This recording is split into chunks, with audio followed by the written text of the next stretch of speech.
Welcome to Honda Talk. My name's Ian Wright. I'm here with Matt Eugenio, my co-host now. That's what you'll be for this. All right. I got a immediate promotion. Awesome. There you go. Instant promotion. No, we're co-conspirators on this one. So basically what happened, I've been thinking about doing this for a little while, and I'll actually make episode 0, the last podcast, or the podcast you were on with Both Hand Drive, I will make that episode 0 for Honda Talk, because that gives a pretty good introduction to us. Perfect. And that sounded good to me. That's what clicked and made me suggest doing this. That was your Eureka event. Yeah, that was like, okay, yeah. I found the guy. This guy knows his Hondas. He's up late at night and he can talk. I do. It works out perfectly. It does. So hopefully this will go on for a while. Yeah, that's number one. And we're going to try and do this weekly.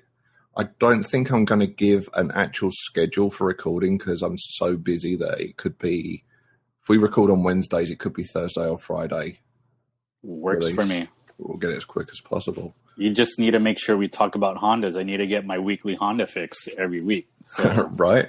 This is because, we're all over the place generally at the moment. We've got to read about everything, got to try and understand everything. So this is a nice excuse to spend some time just focusing on Honda. It's a perfect time of the week. There we go. So, yeah, it should be good.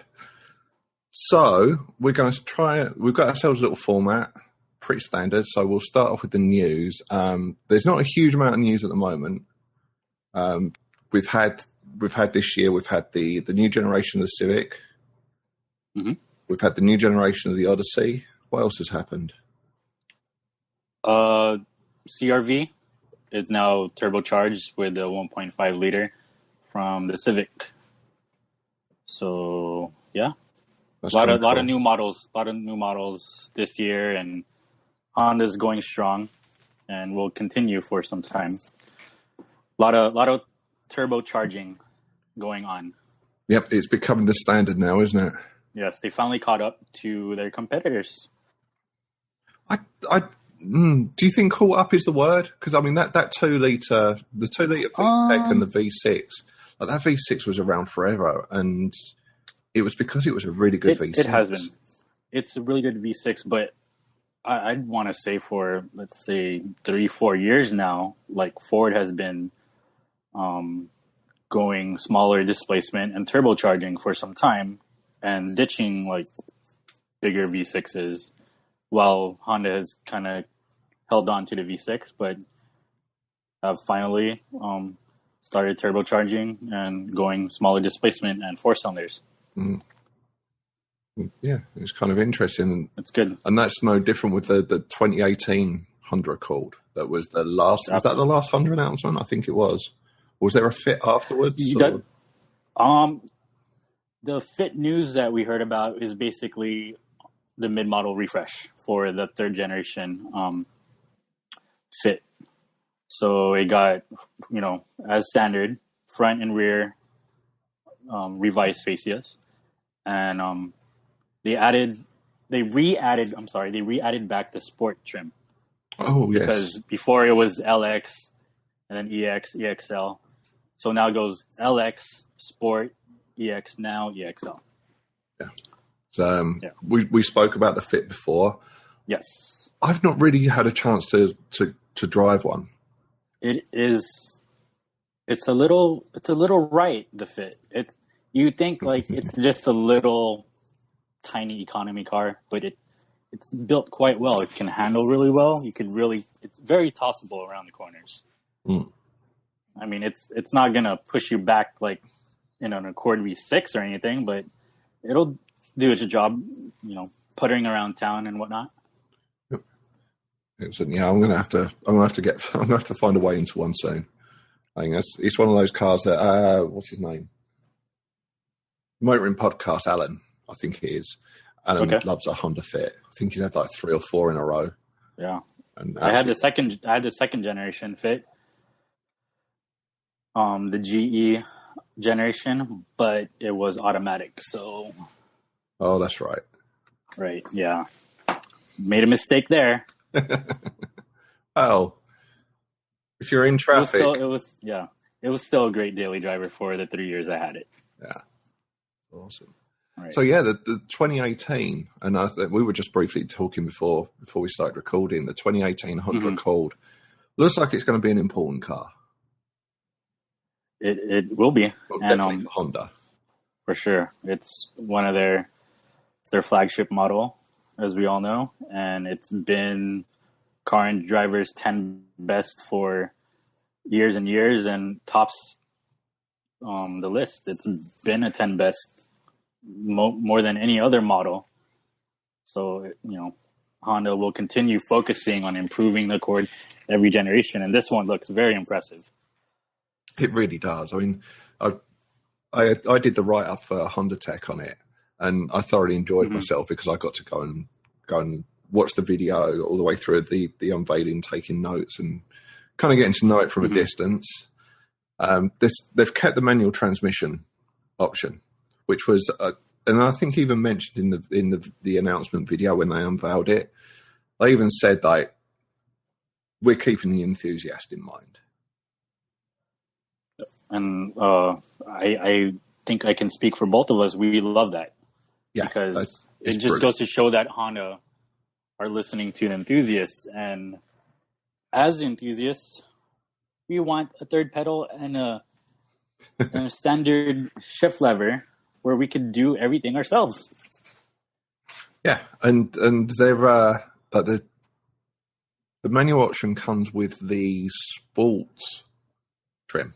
The sport trim, correct. So it's definitely going to be sport trim, which we get from that, which will be nice. So there'll be a fun throw it around version of it, but there's no coupe, which is I'm on the fence about. Right. I'm not as heartbroken as I thought I would be. Put it that way. It will be missed. We will have a moment of silence. Oh, absolutely. It will be missed. It's going to be weird not seeing that. I see maybe one or two Accord coupes, maybe a week at best. But I see my old one. Someone we traded it in for the new Honda, and every once in a while I see it go by, and I'm like looking for the registration, and it's like, oh, I miss you. Hi, old friend. Yes. Hope you're doing well. To me. I genuinely regret that going. But and I think we were saying on the other one, I think that the new Civic Coupe fits in where like an older generation, like a 2010, I don't know what the generation was that 9th or 10th? Sure. I think it's the same kind of size and very much the same feel and the same roof line. Mm-hmm. But obviously you're not going to get the 2-liter engine in that. Right. Which is and just being inside and having tested the 10th generation Civic, just sitting in the back seat, I'm not super tall. Like I told you, I'm 5'10", but it's very roomy in the rear. I think it's class leading for the compact. I say compact, but man, the Civic is pretty big, but it's still considered a compact vehicle. In today's terms, it is. I mean, I go out there, I had it parked next to my BMW, which is like 2001, and that was a compact sedan in its time. Yeah. And the Civic is just way bigger than that. Right. You know, it's compact by today's standard. I think everything's gone up a notch. Absolutely. And where I was trying to go with was, if you are a family of 3, you're a husband, you got a wife, and you have one kid, do you really need an Accord? I'm like, you could totally go with the Civic sedan. Absolutely. And you'll be fine in terms of comfort, cargo space, rear seat room, and power. You got the 1.5-liter turbocharged engine. It's fine, but I think maybe then I would recommend going up a notch to the Accord. Yeah, when I had the Touring, and that was it was the 4-door Touring. Mm-hmm. There's only 3 of us in this house, but we were taking another adult and another kid to go to a fair, and it was quite a drive. It was like an hour and a half, 2 hour drive. Uh-huh. And I was looking at the Honda and thinking, yeah, we could take that. But I knew we were going to drive through a field and through gravel. So we just took the CRV because I don't need just the stone easier. chip. Yeah, I don't. Right. If I don't have to drive that over, No. on a Honda's cars over stone chips, I'm not going to. But I think it would have done the job, no problem. And the trunks, it's like they've been studying the TARDIS. So for the size of the car, the amount of room inside is brilliant. It's cavernous. It's amazing. And I mean, I'm 6'1" and I'm jumping in there, and there's plenty of room. Yeah, 6'1". There's still room for an average size adult in the rear. Mm-hmm. So the other thing there is, I mean, you know how press releases, they love to tell you about their first, even if it's like their first, like Porsche and their braided carbon fiber wheels. Oh, like we're the first to offer that. Well, yeah, but people have been making carbon fiber wheels. Well, anyway, Honda is doing the first 10-speed automatic in a front-wheel drive car. Yes. Which is kind of a big deal. It is. Because for some time that's normally something it's normally something you would think with a luxury car, like your BMW, Mercedes, what have you. And they're dropping it straight into, it's only with the 2-litre is the automatic. With the 1.5 litre, that'll have the CVT. Unless you get the sport trim and you want the manual, obviously. The manual, correct. So that's kind of cool. I'm excited. I can't wait to try that. It's great. Have you read up on it? I read an article maybe like a year and a half ago about Honda actually putting out the patent for the 10-speed. And I kind of figured they're kind of working with a gearbox manufacturer like ZF, or should I say ZF? But either way, but it looks like this is sort of like an in-house gearbox, which I'm very impressed. Yeah, like they go from, I think their modern gearbox is like 6-speed, or actually no, the new Pilot is actually an 8-speed auto now. Oh right. Yeah, so from 8 to 10, so that's pretty cool. Yeah, and hopefully it should be smooth. But there's another part of me that thinks, why are you bothering with a 10-speed automatic when the CVT is just... Honda CVT is just great. You know, I think it has to do with torque capacity. I think with more power in the 2-liter turbo, you're going to have around 250 horsepower. Yeah. I'm not sure if the CVT that they have right now is capable of withstanding that much torque. So I think that's the reason why they would go to... I'd like to assume the 10-speed is dual clutch, or is it still torque converter based? Oh, I knew you were going to ask me that, because I was just thinking, is it dual clutch? I honestly can't remember. I would have to go and read my own article. Right. We'll take a look back at it, but I've driven the 8-speed Pilot, and it shifts pretty quickly, and I thought it was a DCT. So we'll check our facts. We'll fact check. Yeah, we're going to have a follow-up section at the beginning of each show. Then. There you go. Sure. That'll be it. Yeah, and obviously that 2-litre turbo is going to replace the V6. Yes. And people are having kittens about that. Of course, because it's end of an era. Yeah. Oh, absolutely. Yeah. Yes. And that V6 was getting long in the tooth. It is. It's been in their cars for quite some time now. Like my father has a 2012 Cross Tour V6, and I love that car. Mm-hmm. If he wants to get rid of it, it's mine. I called dibs already. That was a funny car, wasn't it? It was. I always look at it and go, that's a weird idea. Why would anyone? And then you kind of think, hang on a minute. That wasn't necessarily a terrible idea.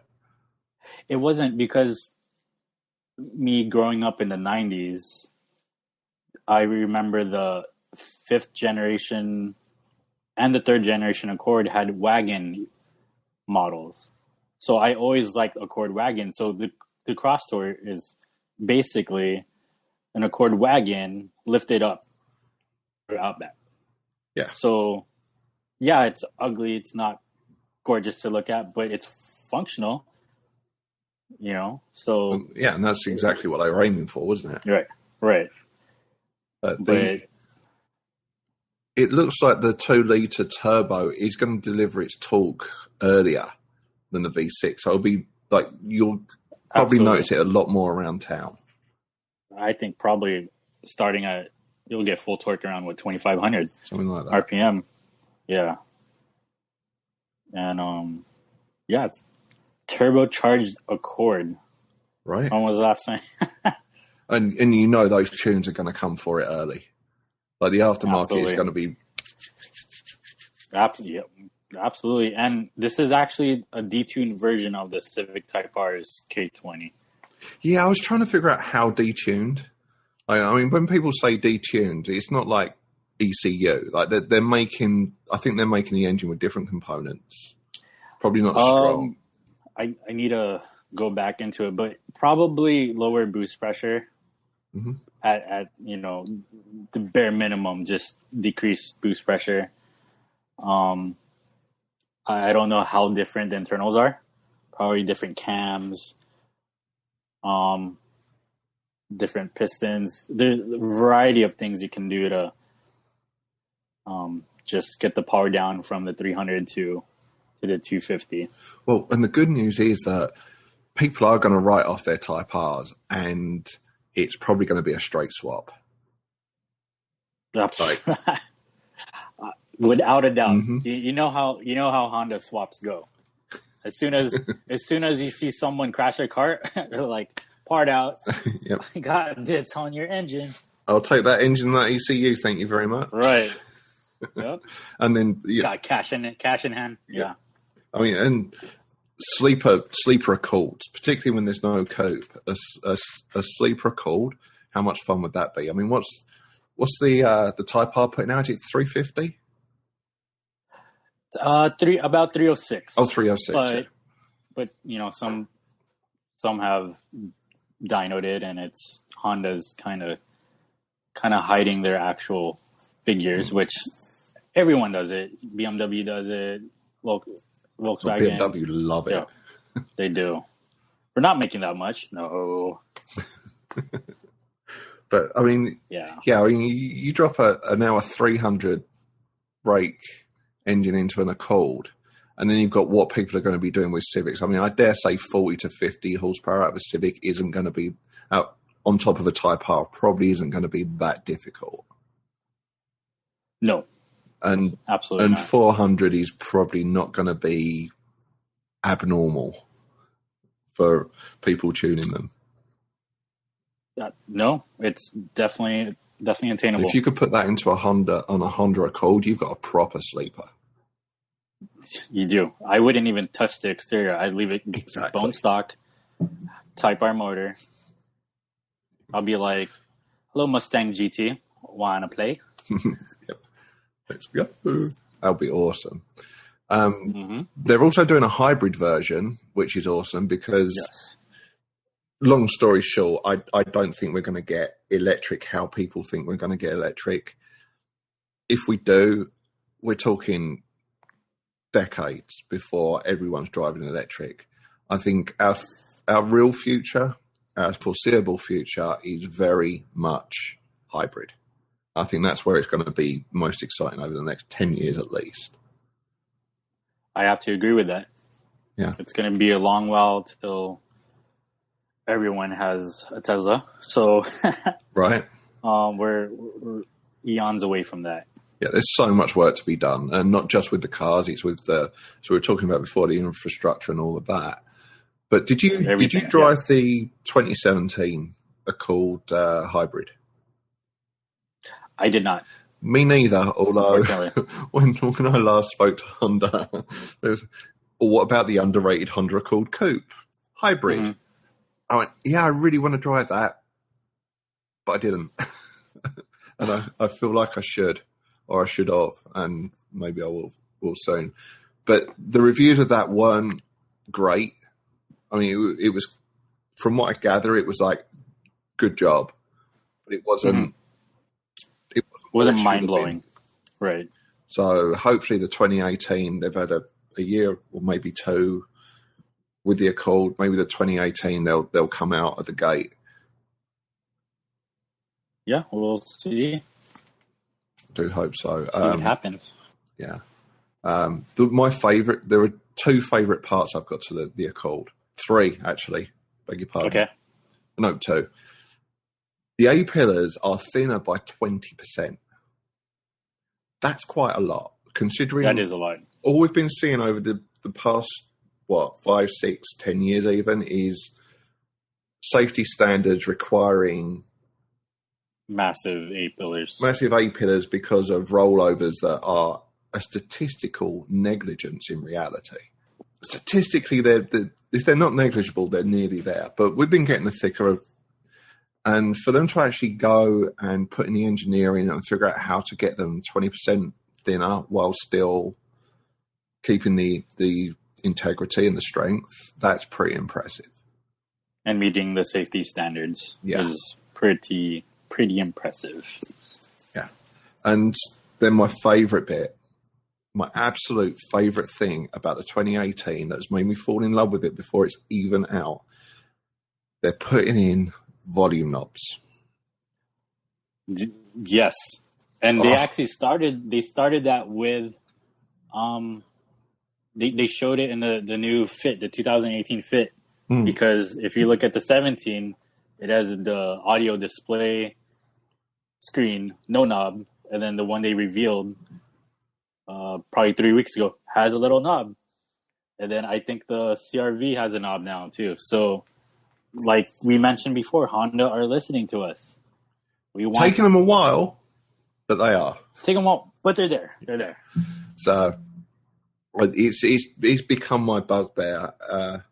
Like the Honda's in-car entertainment, right? Going back, the problem used to be too many buttons. Like you just had a dashboard of just like, holy crap, what does that button do? There's like 30 buttons. Mm-hmm. So I don't know, a 2010 Accord, it was just a sea of buttons, which is fine. Then, but you know what they all do. That's the thing with Honda. It's familiar. It's easy to use. It's like using an iPhone. So pretty much, right? Yeah. So if I press menu and then turn the select button, then it goes through the menu for me. It was like, it was fairly logical progression. We got rid of that and we got the 2016 CR-V, and it has the most frustrating in-car entertainment system. I despise it. Everything else about the car is great. Rattling windows, which is a bit of a Honda thing. Like the design on those windows is just, I don't get it. I don't know why they've built them like that, but it grinds my gears. And the in-car entertainment, which is, there's buttons, which is better than the, where you roll your thumb up, because when you're driving and roads are bumpy and stuff, and you don't, it's hard to navigate through. You don't want to have to use like fine motor skills in your fingers just to change the volume. Can I say something about the volume bit? Because I have a 2012 Civic. That's right. Coupe, and I don't have a touchscreen. It has the most basic audio system with a knob, but I have the volume control on my steering wheel, which I use all the time. Yeah. So if I had to count how many times I actually touched the knob on the dash, probably like 10 times in 5 years, because I don't touch it because I have everything on the steering wheel. Yeah, you don't have a wife or a kid, do you? Okay, you won that argument. I'm a single 29-year-old man. Yeah, you're lucky.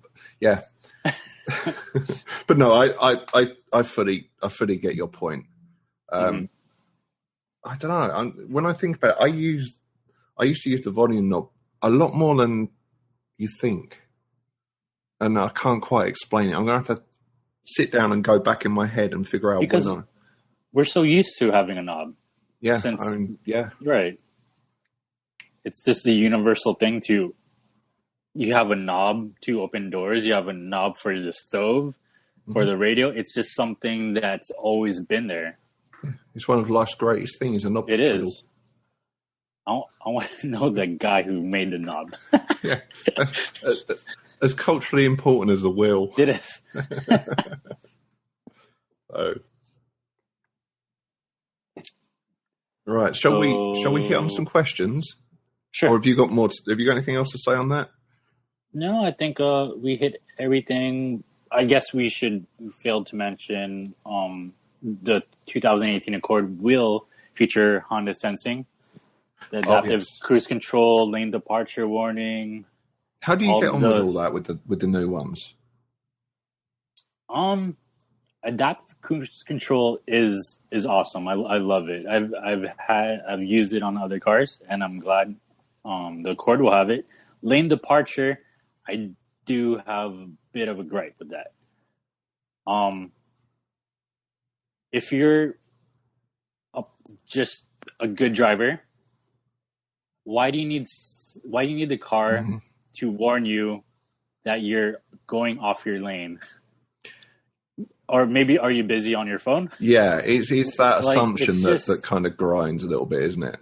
But then we live in California. I'm glad other people have it. Right. But it's just one of those things where, I mean, I get why manufacturers are all doing it. They want cars to be safe. They want their buyers to be safe on the road. But a lot of these features are making people worse drivers. Lane departure warnings, the blind spot monitoring system with the little light on the side mirrors. Oh, I love that. Why don't you just turn your head? Because safety standards have decided that I have to have the world's biggest pillars on the back corner of my car, and my blind spots are now huge. If I'm driving the BMW, I feel like I'm in a greenhouse. I look over my shoulder and I'm fine. In the Accord, I look over my shoulder and I'm like, oh, shit. Right. I get that, but a lot of times I'm in someone's blind spot with a newer car with the little light, just turning on, that indicating that I am in your blind spot. They're still going to turn into me because they're not paying attention. So it's just... Right. If they're not going to look at that mirror, they're not going to look at that light. Nope. Absolutely not. So it's just one of those things. I'm like, I get it, but does it really help? It's 50%, Now, Honda tends to use the camera, don't they? And they're trying to get rid of that, though. Yeah. I didn't like it to start with. I was like, oh, I don't need that. But now I kind of like it. And if I'm on the motorway in busy traffic, I'll just click the little button and put that screen on permanently, so that I've got a really nice, easy way of keeping an eye on what's going on in that lane inside of me. It's pretty cool. Yeah, it's there, so I use it. I don't feel like I need it, but it's nice just to hit that little button and permanently be able to see what's going on there, so that I can, make my decisions nice and early. Yeah, I use it quite a bit when I had the SI, but from what I heard, I think I saw a little article saying that they're trying to phase that camera out. That way, it wouldn't surprise me, because it's kind of expensive. It's another camera. It is a camera. A bit of software to program. More electronics to use, Yeah. And, I'm not going to miss it, but it was cool for the time it was with us. So yeah, I'm with you there.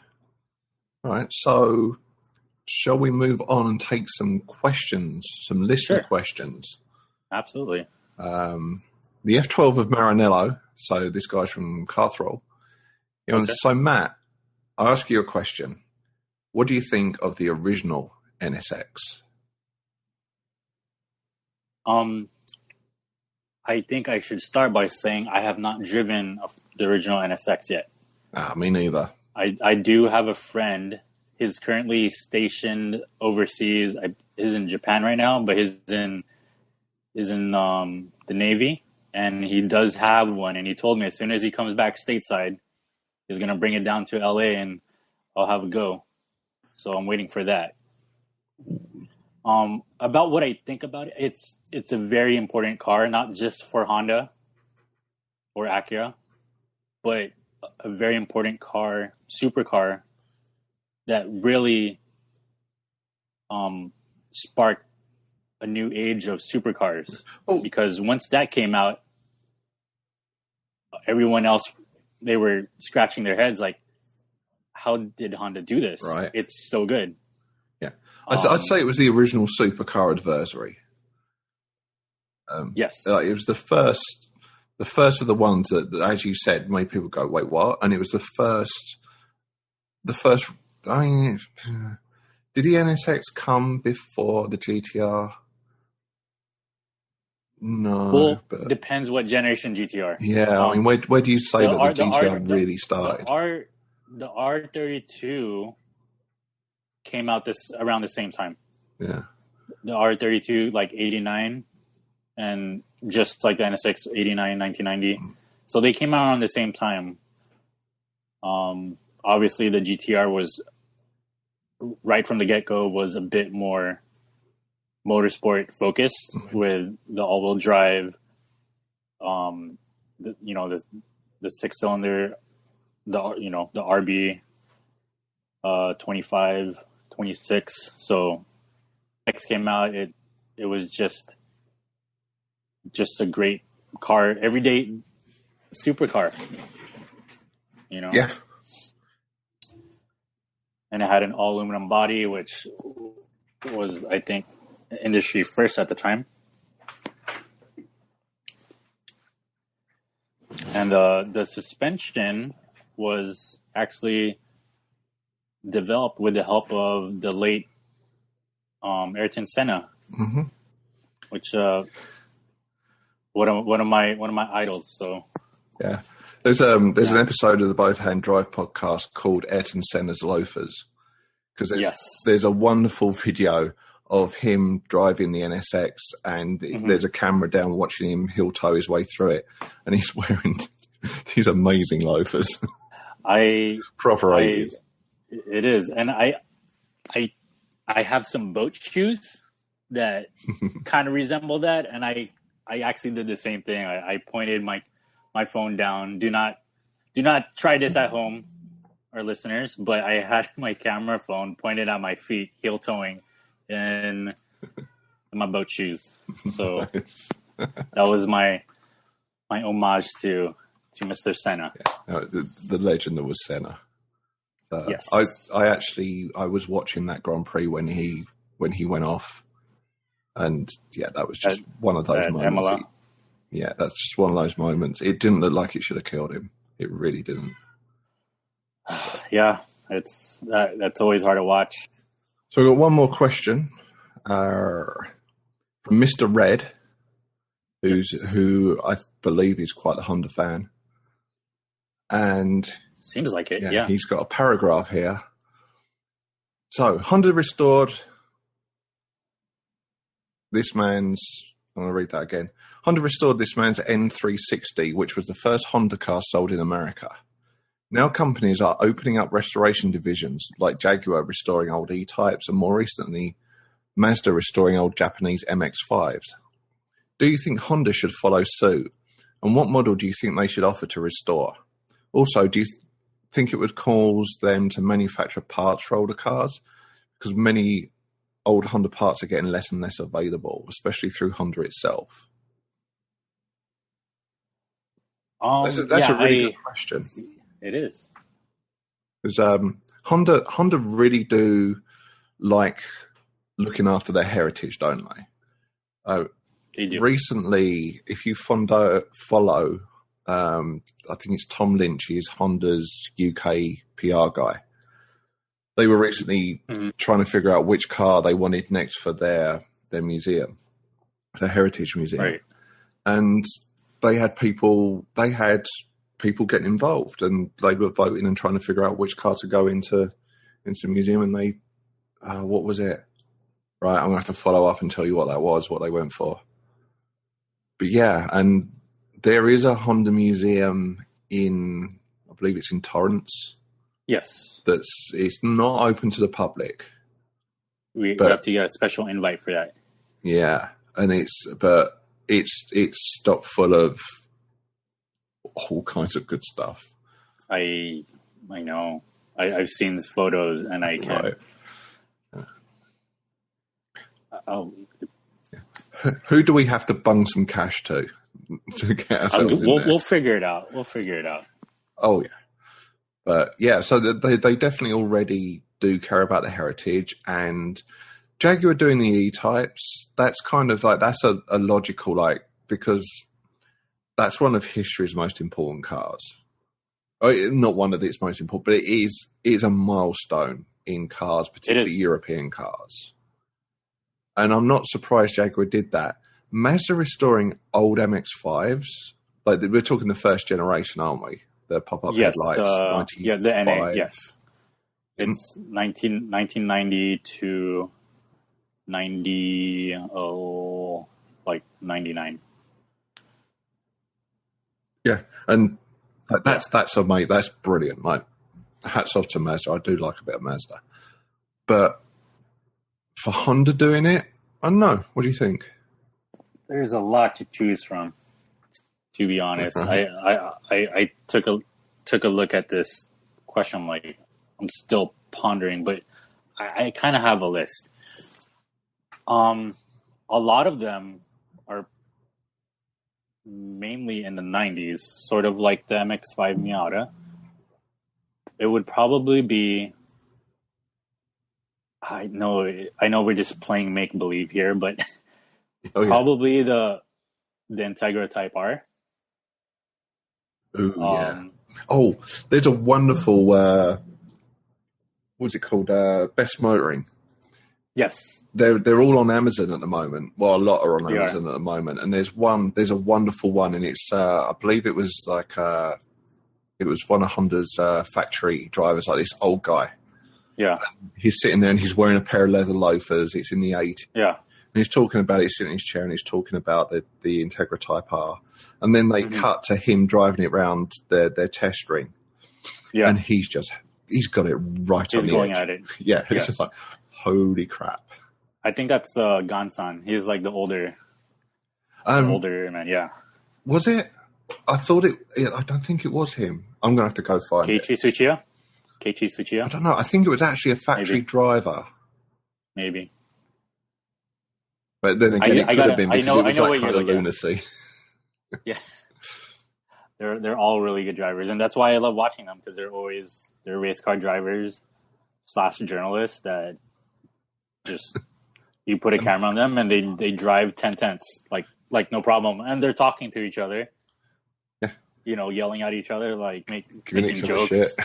Going into the corner, like, yeah, screw you, you're too slow, eat my dust, and then shifting and everything at the same time. It's lunacy. It's brilliant stuff. But yeah, the Integra Type R, I've never driven one. I don't know that I've even seen one, to be honest. Because that was, really? Yeah, I mean, I grew up in the UK, and Integras weren't a big deal. If they even sold them. That is sad. They did sell them there. Yeah? Yeah. I actually have a follower on Instagram that actually has one, and he's from the UK. Okay. So yeah, it's, if I had to rank best front wheel drive just car of all time, like, probably the Integra Type R. There you go. Yeah. So we should point out to people at this point that you are the expert and I'm not. I'm not the Honda expert. I think after you're a Honda enthusiast, but after a few more episodes, you're just going to level up every time. So that's how it works. Achievement Unlocked knows that the Integra was in the UK while he was growing up. Mm-hmm. Yeah. So that's one of my picks. Another one would probably be the EG Civic, which is from 92 to 95. It is probably one of the most popular generation Civics to date. Good, yeah. And it's still good looking. It still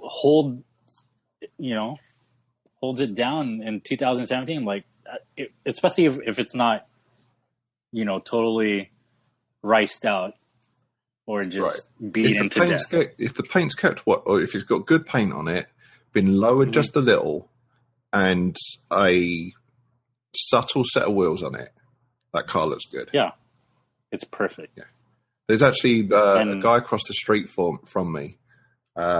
There's a gold one parked out there. I talked to him quite a bit, or his brother, and it's every time I look at it, I'm like, I want to drive you. And actually, earlier today, it was sitting there in his driveway because he makes sure he parks behind it because he doesn't want it to go away. Mm-hmm. And the lights were flashing off, but there was no sound. It was like the burglar alarm was going off. I thought, it's at night. I'm going to go. So I went over and I knocked on the door, and young girl answered the door. Say young girl, like 20s. So I thought I should let you know your burglar alarm's going off. And then I'm like, and I think the engine's on. She's going, oh yeah, we've got it on remote start. We just start it up once in a while because we don't drive it much. Like, you've got remote start on that thing? Wow. I'm sorry. Are we allowed to curse? Yeah, I don't see why not.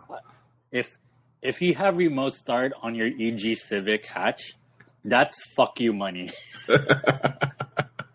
It really is. I just disturbed him. It's like 8:30. I didn't want to ask questions, but next time I see him, I'm going to be asking some questions. That is overkill. It's so extra right there. Yeah. Okay. Wait, I want to remind you, I do own an EG Civic hatch. Mm-hmm. So I will have to bring it out so you can drive one if you haven't driven one yet. It's a neat little thing. Like a bone stock one a million years ago. Right. So yeah, I'd love to have a little wheel around in that. Absolutely. Did you say that was a drift car? I said drift car because I only said that because at the time the photo was taken, I was drifting. If you use a handbrake a lot. I actually didn't use a handbrake because I had like year-old tires, almost worn out Hankook RS3s, and I don't have a rear sway bar. So sway bar means, Doripto time. Mm-hmm. Nice. It was fantastic because I just, brake, downshift, shift the weight, and then just catch and oversteer. And then since it's still the stock D series, I have maybe 50 horsepower at best. I'm just, exaggerating. Just foot down on the gas, and then just hold it right out. Yeah. So fun. That's awesome, man. All right. Well, I think that wraps up our inaugural episode of Honda Talk. Yes. So that's awesome. At this point, I don't have a website, but I do have HondaTalkPodcast.com, which I will point to our podcast. We don't have Twitter or Facebook yet either. I'll do that tonight. We're humble beginnings. We're getting there. Yeah, this is a new project, so yes, I'm excited about that. So let's say thank you for listening, and we'll say goodbye. Thank you, Matt. You're welcome, Ian. Till next time. Till next time.